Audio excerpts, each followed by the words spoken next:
It's out of our control. It's not like he wants to kill. He just doesn't want to die.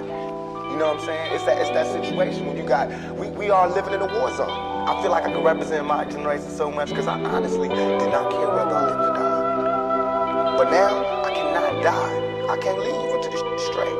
You know, I'm not suicidal. I can't go until y'all really know what time it is. And then after that, boom, it's all over. And we can see, how this shit fall. But that's how it is. And the reason being is because if I can't live free, if I can't live with the same respect as the next man, I don't want to be here. Because God has cursed me to see what life should be like. See, the world today is full of carnal as well as spiritual people. But when you think about the carnal person, that's the individual that trusts in his own will. He trusts in his own efforts, or she trusts in her own belief system. But then the spirit man, the one that is spiritual, he trusts and believes and lean upon not his own understanding, but he acknowledges God. That all his ways is directed and his steps are ordered. Because why? He's looking upon the hills for what's come of his help. See, when the world today's believers or Christians, they can't experience the abundance of life and the fruits of life because they have believed in what they perceive as what is real. See, this is like a matrix. And in a matrix, you have to actually reverse the things that you see and begin to believe and see the things that God wants you to see. So you have to have eyes to see. You have to develop the vision that God declared that you could develop so that you can make it plain. See, developing a vision is a development of victory. So, do you have vision? Do you have victory for your life? Do you perceive victory in everything that you do, in all your steps, in your belief? Are you living each and every day filled with the faith of expectancy? See, the funny part about it is that I may not be where I perceive myself to be according to God's plan and his purpose for me, but it's up to me to continue to see as he sees, because he told you and I to have eyes to see.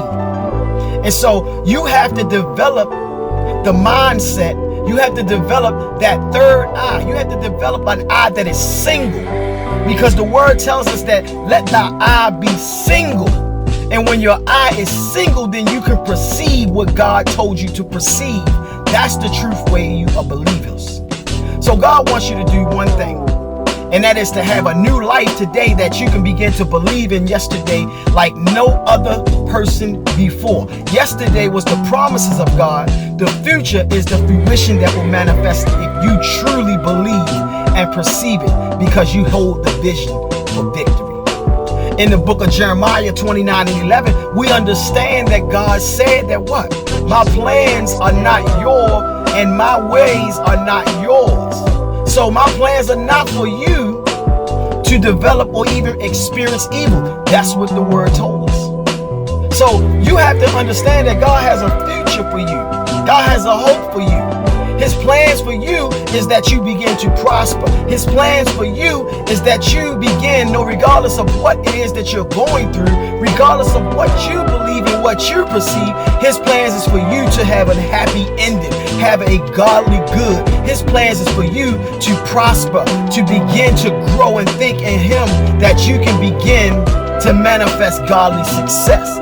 That's his plan. His plan is not for you to continually have setbacks. Now, let me share this with you. You're going to fall. We going to fall. But that does not mean that we stay down, because we understand that even though we fall, we got to get back up so that we cannot be stuck in setbacks, but we can be set up to go propelled forward. So God wants you to have a vision. You have to have that eye that is single so that the vision can become victory and it become plain. So what I want you to do is I want you to let go of the past. I want you to seek God's plan and develop the vision for victory for your life. And that is when you begin to have the eyes to see.